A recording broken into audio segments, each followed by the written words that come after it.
You've got 10 seconds. The countdown going on right now. Morrow up to Schultz. 5 seconds left in the game. Do you believe in miracles? Yes!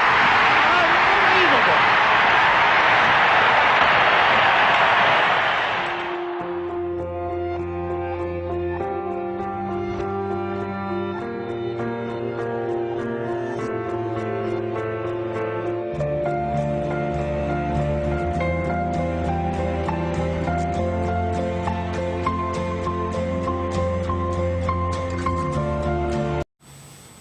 Oh, Hey, didn't see you there. hey, I'm Tyler White. And I'm Michael Goldman, and we're going to take you on a journey through history. Let's go. National spirit was very scarce among Americans in the 1970s. There was a large sense of distrust between the American citizens and the government. The Vietnam War had been going on for 17 years.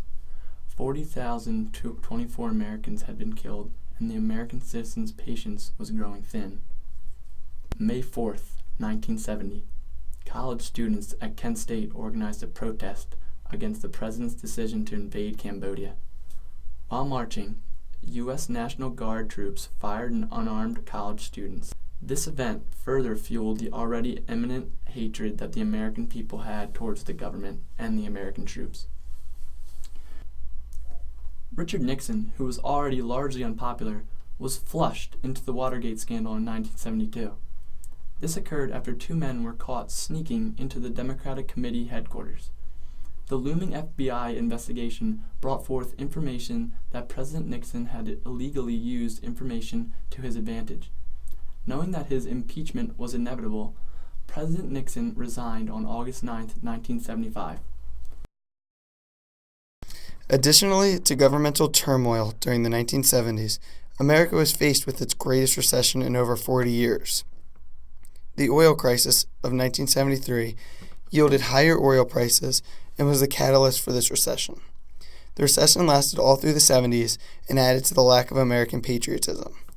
The USSR had been dominating the air and began attempting to expand their communist views. Like the country, Russia's hockey team had developed the reputation as a world powerhouse. The Soviets had won the gold medal at the Olympics in every year since 1964 and had not lost a game in years. During the summer of 1979, Herb Brooks, coach and dignified Minnesotan, held tryouts in Colorado Springs.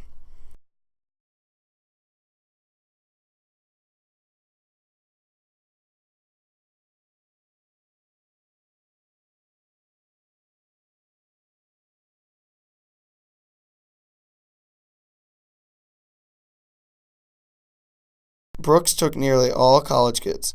In an exhibition match against the Soviets, the United States were embarrassed 10-3. Going to the Olympics, the Americans had hopes of not being embarrassed. However, much to everyone's surprise, they upset their first opponents. Unfortunately, they were matched up against the Soviets in the semifinals.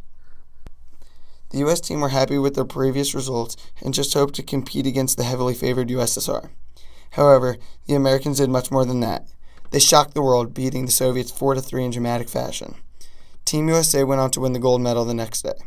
The Miracle on Ice gave the United States hope that they could get out of the recession and that they would once again become a powerhouse among nations.